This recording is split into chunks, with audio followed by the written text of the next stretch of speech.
This is your reader, Terry Bibo Knight. We're reading C.S. Lewis's Prince Caspian, and we are on chapter 12. It's called Sorcery and Sudden Vengeance.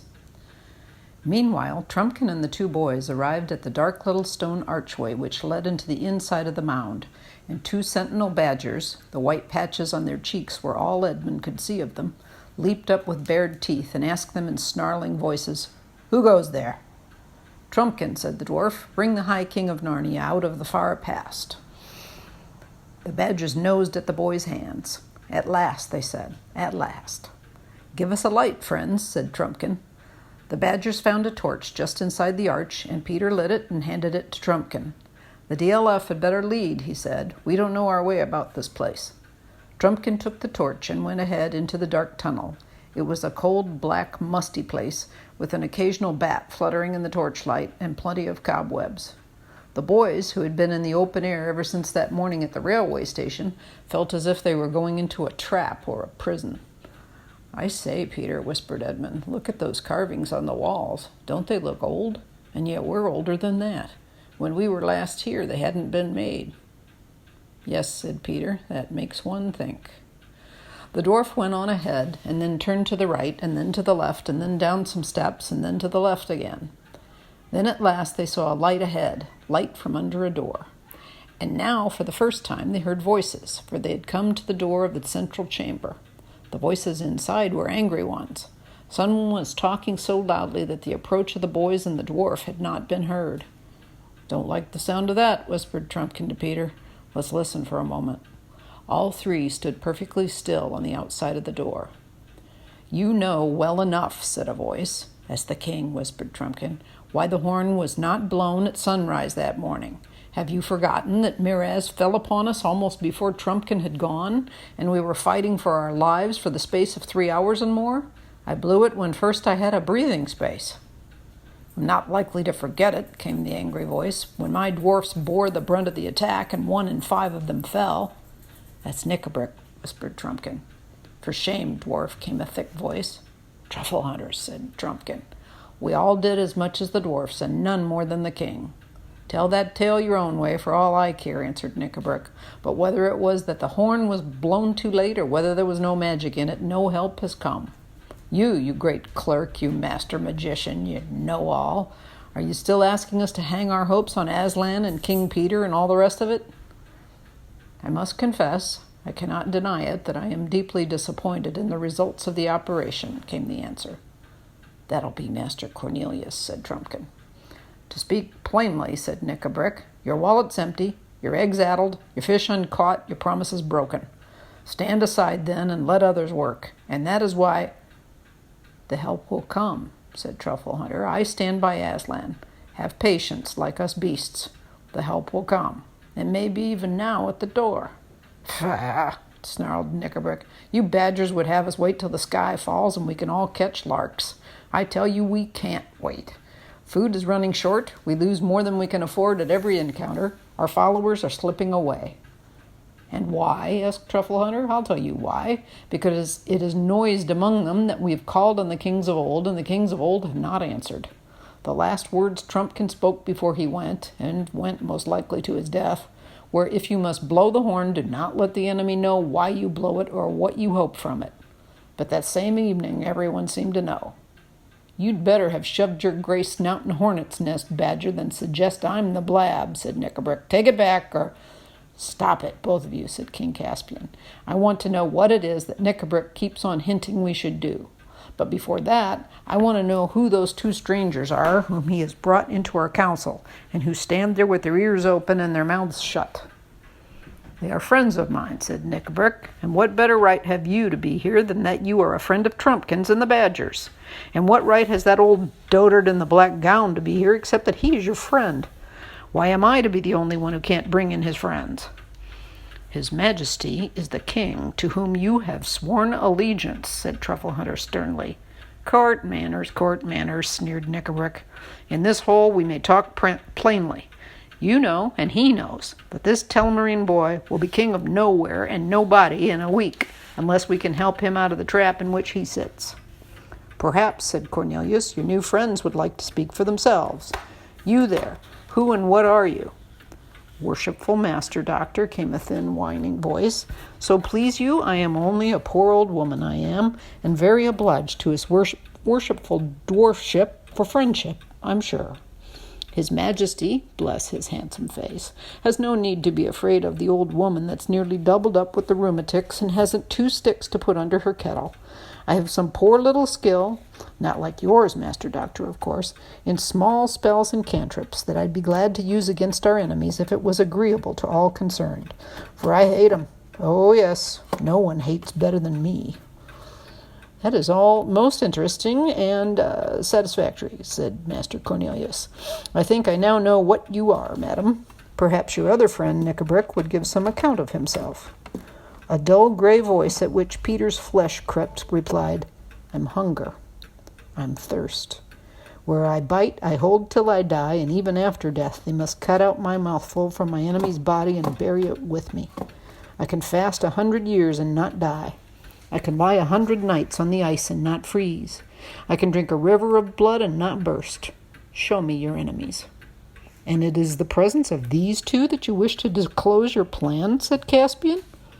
"Yes," said Knickerbrick, "and by their help that I mean to execute it."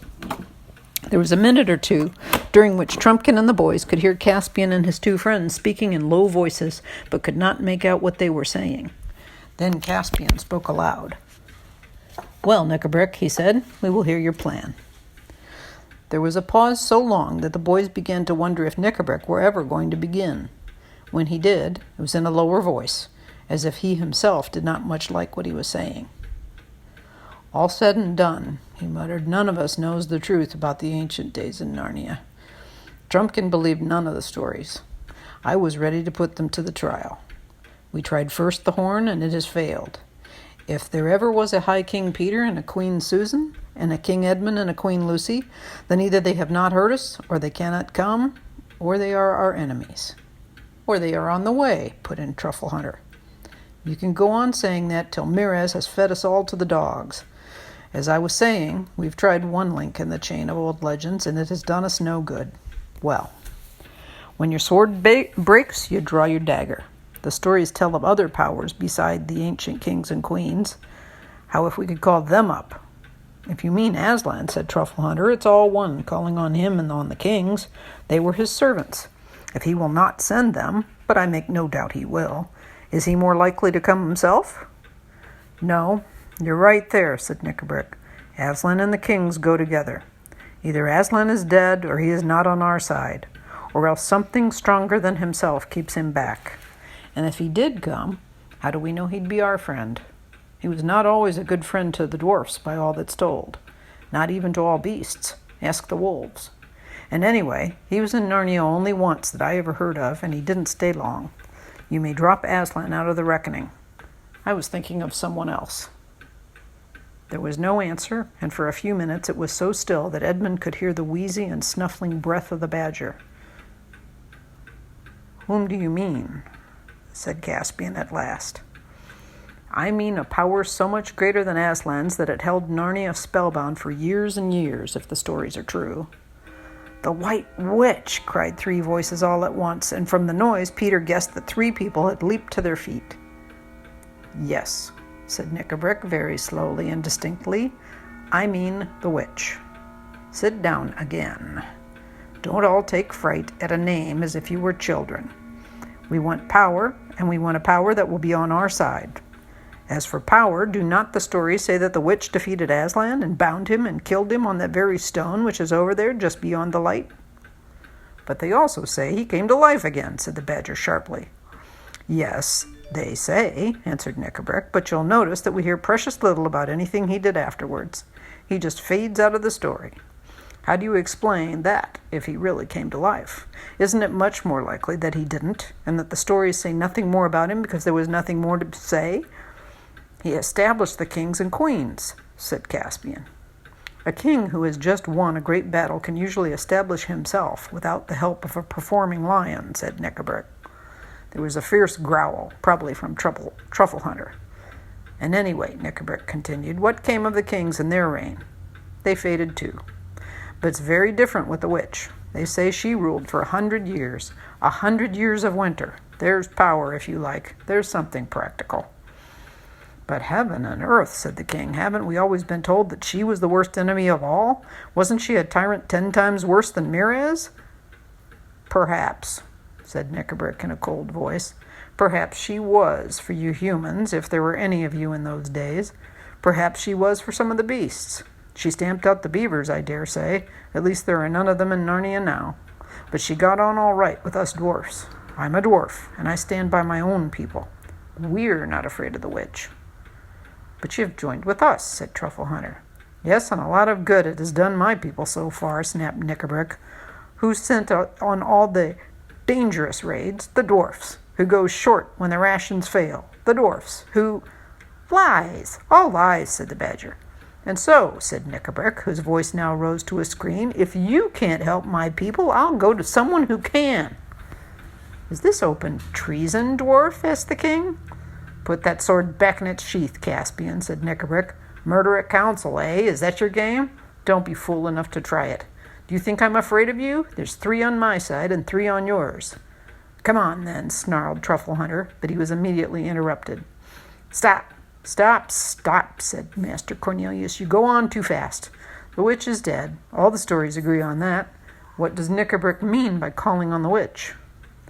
That gray and terrible voice, which had spoken only once before, said, Oh, is she? And then the shrill, whining voice began. Oh, bless his heart, his dear little majesty needn't mind about the white lady, that's what we call her, being dead. The worshipful master doctor is only making game of a poor old woman like me when he says that. Sweet master doctor, learned master doctor, who ever heard of a witch that really died? You can always get them back. Call her up, said the gray voice. We are all ready. Draw the circle. Prepare the blue fire. Above the steadily increasing growl of the badger and Cornelius' sharp what rose the king of Caspian's voice like thunder. So that is your plan, Knickerbrick. Black sorcery and the calling up of an accursed spirit. And I see who your companions are. A hag and a werewolf. The next minute or so was very confused. There was an animal roaring, a clash of steel. The boys and Trumpkin rushed in. Peter had a glimpse of a horrible gray gaunt creature, half man and half wolf, in the very act of leaping upon a boy about his own age, and Edmund saw a badger and a dwarf rolling on the floor in a sort of catfight. Trumpkin found himself face to face with the hag. Her nose and chin stuck out like a pair of nutcrackers, her dirty gray hair was flying about her face, and she had just got Master Cornelius by the throat. At one slash of Trumpkin's sword, her head rolled on the floor. Then the light was knocked over, and it was all swords, teeth, claws, fists, and boots for about 60 seconds. Then silence. Are you all right, Ed? I think so, panted Edmund. I've got that brute Knickerbrick, but he's still alive. Weights and water bottles, came an angry voice. It's me you're sitting on. Get off. You're like a young elephant. Oop, sorry, DLF, said Edmund. Is that better? Ow! No, bellowed Trumpkin. You're putting your boot in my mouth. Go away. Is King Caspian anywhere? Asked Peter. I'm here, said a rather faint voice. Something bit me. They all heard the noise of someone striking a match. It was Edmund. The little flame showed his face, looking pale and dirty. He blundered about for a little, found the candle. They were no longer using the lamp, for they had run out of oil, set it on the table and lit it. When the flame rose clear, several people scrambled to their feet. 6 faces blinked at one another in the candlelight. We don't seem to have any enemies left, said Peter. There's the hag, dead. He turned his eyes quickly away from her. And Knickerbrick, dead too. And I suppose this thing is a werewolf. It's so long since I've seen one. Wolf's head, man's body. That means he was just turning from man into wolf at the moment he was killed. And you, I suppose, are King Caspian. Yes, said the other boy, but I've no idea who you are. It's the High King, King Peter, said Trumpkin. Your Majesty is very welcome, said Caspian. And so is your Majesty, said Peter. I haven't come to take your place, you know, but to put you into it. Your Majesty, said another voice at Peter's elbow. He turned and found himself face to face with the badger. Peter leaned forward, put his arms round the beast, and kissed the furry head. It wasn't a girlish thing for him to do because he was the High King. Best of badgers, he said. You never doubted us all through.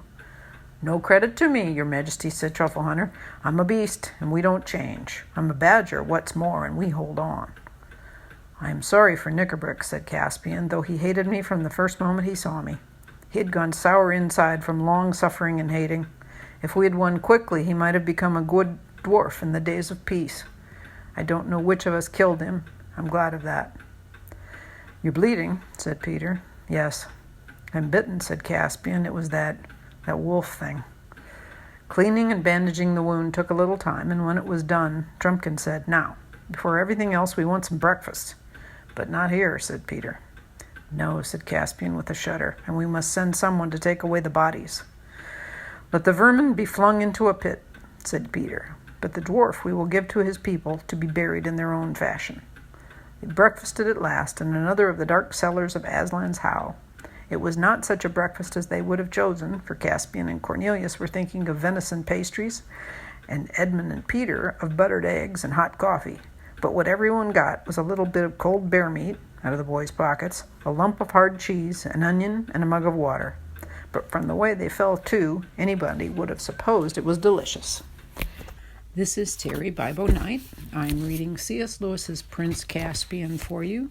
We're on Chapter 13, The High King in Command. "Now," said Peter as they finished their meal, "Aslan and the girls," that's Queen Susan and Queen Lucy Caspian, "are somewhere close. We don't know when he will act. In his time, no doubt, not ours. In the meantime, he would like us to do what we can on our own. You say, Caspian, we are not strong enough to meet Miraz in pitched battle." "I'm afraid not, High King," said Caspian. He was liking Peter very much, but was rather tongue-tied. It was much stranger for him to meet the great kings out of the old stories than it was for them to meet him. "Very well, then," said Peter. "I'll send him a challenge to single combat." No one had thought of this before. "Please," said Caspian, "could it not be me? I want to avenge my father." "You're wounded," said Peter. "And anyway, wouldn't he just laugh at a challenge from you? I mean, we have seen that you are a king and a warrior, but he thinks of you as a kid." "But sire," said the badger, who sat very close to Peter and never took its eyes off him, "will he accept a challenge even from you? He knows he has the stronger army." "Very likely he won't," said Peter, "but there's always the chance. And even if he doesn't, we shall spend the best part of the day sending heralds to and fro and all that. By then, Aslan may have done something, and at least I can inspect the army and strengthen the position. I will send the challenge. In fact, I will write it at once. Have you pen and ink, Master Doctor?"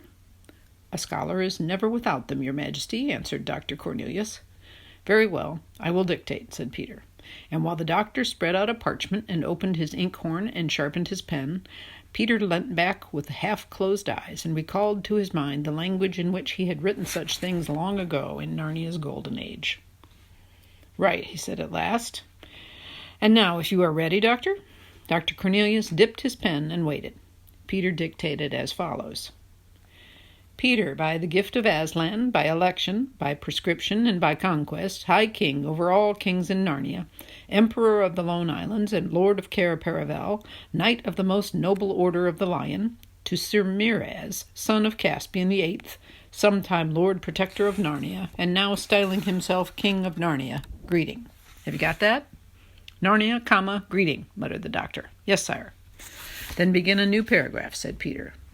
"For to prevent the effusion of blood, and for the avoiding of all other inconveniences likely to grow from the wars now levied in our realm of Narnia, it is our pleasure to adventure our royal person on behalf of our trusty and well-beloved Caspian in clean wager of battle, to prove upon your lordship's body that the said Caspian is lawful king under us in Narnia, both by our gift and by the laws of the Telmarines, and your lordship twice guilty of treachery, both in withholding the dominion of Narnia from the said Caspian, and in the most abominable, don't forget to spell it with an H, Doctor, bloody and unnatural murder of your kindly lord and brother, King Caspian, ninth of that name.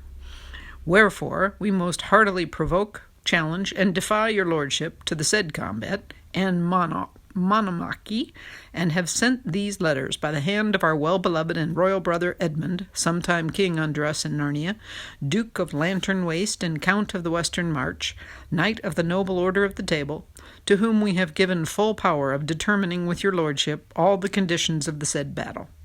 given at our lodging in Aslan's Howe, this 12th day of the month Green Roof, in the first year of Caspian, 10th of Narnia." "That ought to do," said Peter, drawing a deep breath. "And now we must send 2 others with High King Edmund. I think the giant ought to be one." He's not very clever, you know," said Caspian. "Of course not," said Peter, "but any giant looks impressive if only it will keep quiet, and it will cheer him up. But who for the other?" "Upon my word," said Trumpkin, "if you want someone who can kill with looks, Reepicheep would be the best." "He would indeed, from all I hear," said Peter with a laugh. "If only he wasn't so small. They wouldn't even see him till he was close." "Send Glenstorm, sire," said Truffle Hunter. "No one ever laughed at a centaur." An hour later, 2 great lords in the army of Miraz, the Lord Glozell and the Lord Supipsian, strolling along their lines and picking their teeth after breakfast, looked up and saw coming down to them from the wood the centaur and giant Wimblewether, whom they had seen before in battle, and between them a figure they could not recognize. Nor indeed would the other boys at Edmund's school have recognized him if they could have seen him at that moment, for Aslan had breathed on him at their meeting, and a kind of greatness hung about him. "What's to do?" said the Lord Glozell. "An attack?" "A parley, rather," said Popesbian. "See, they carry green branches. They are coming to surrender, most likely."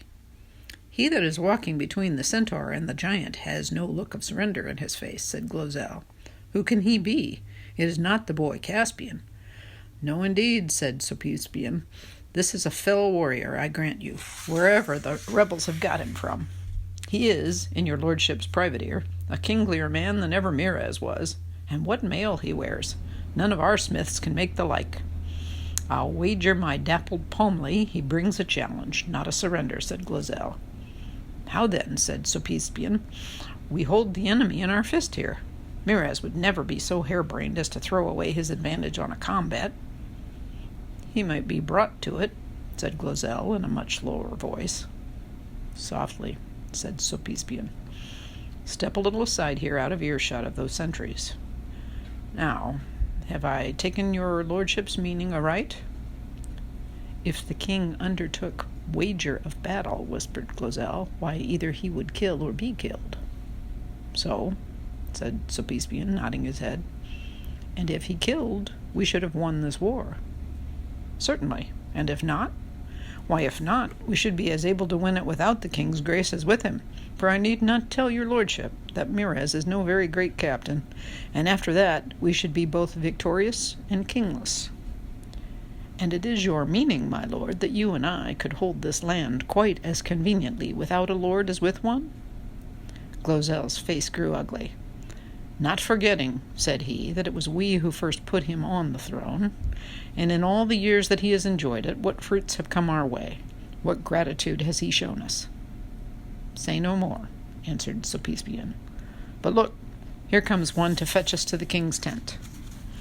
When they reached Miraz's tent, they saw Edmund and his 2 companions seated outside it, and being entertained with cakes and wine, having already delivered the challenge, and withdrawn while the king was considering it.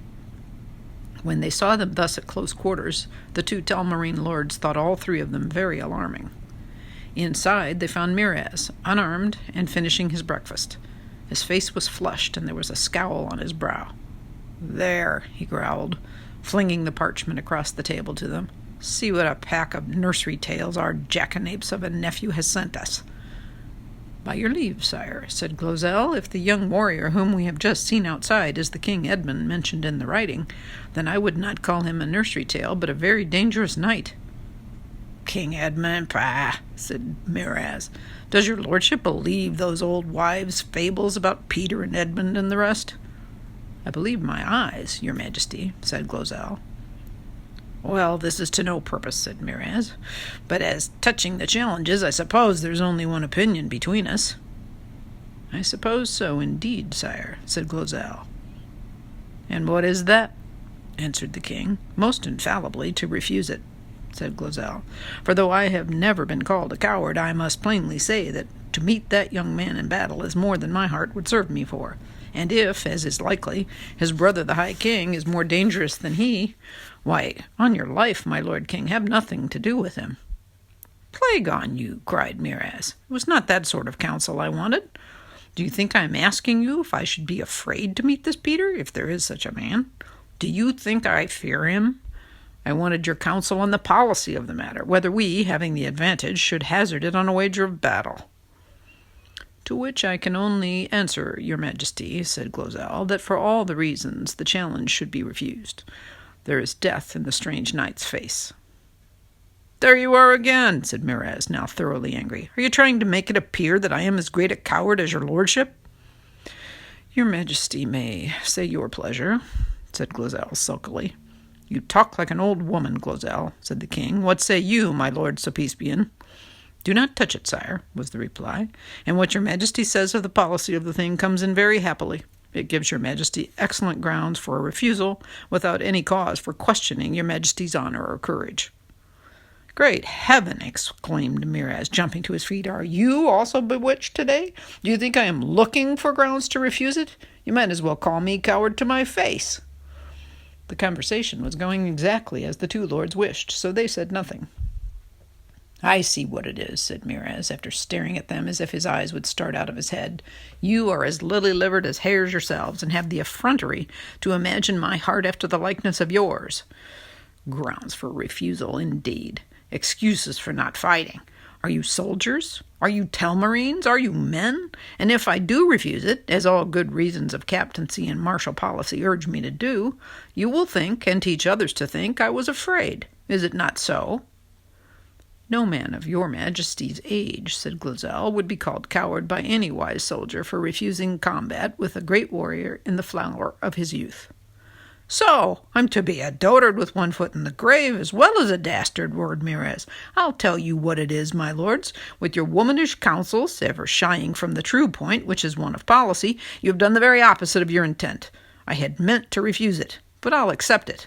Do you hear? Accept it. I'll not be shamed because some witchcraft or treason has frozen both your bloods.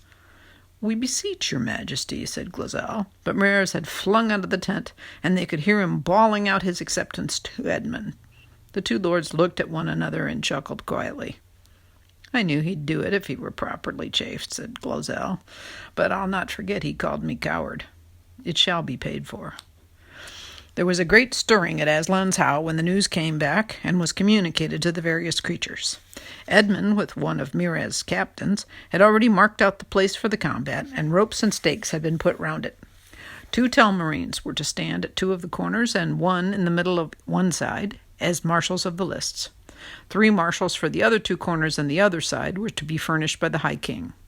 Peter was just explaining to Caspian that he could not be one because his right to the throne was what they were fighting about, when suddenly a thick, sleepy voice said, Your Majesty, please. Peter turned, and there stood the eldest of the bulgy bears. If you please, your majesty, it said. I'm a bear, I am. To be sure you are, and a good bear, too, I don't doubt, said Peter. Yes, said the bear, but it was always a right of the bears to supply one marshal of the lists. Don't let him, whispered Trumpkin to Peter. He's a good creature, but he'll shame us all. He'll go to sleep, and he will suck his paws, in front of the enemy, too.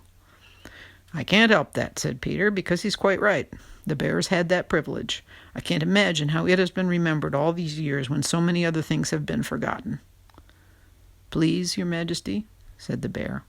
It is your right, said Peter, and you shall be one of the marshals, but you must remember not to suck your paws. Of course not, the bear said in a very shocked voice.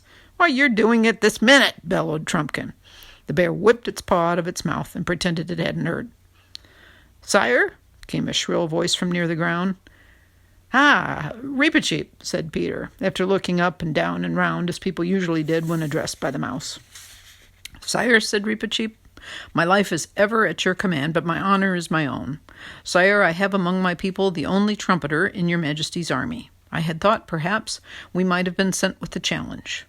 Sire, my people are grieved. Perhaps if it were your pleasure that I should be a marshal of the lists, it would content them. A noise not unlike thunder broke out from somewhere overhead at this point, as giant Wimbleweather burst into one of those not very intelligent laughs to which the nicer sorts of giant are so liable.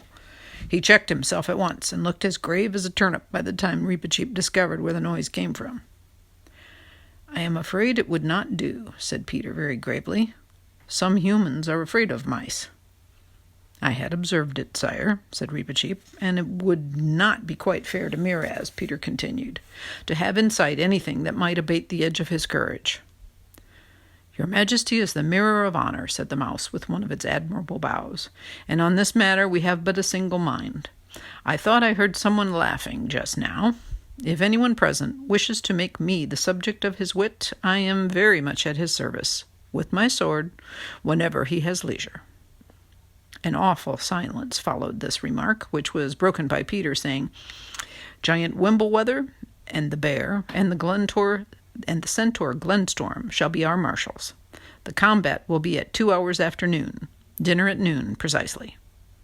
I say, said Edmund as they walked away, I suppose it is all right. I suppose you can beat him? That's what I'm fighting him to find out, said Peter. And that's the end of chapter 13.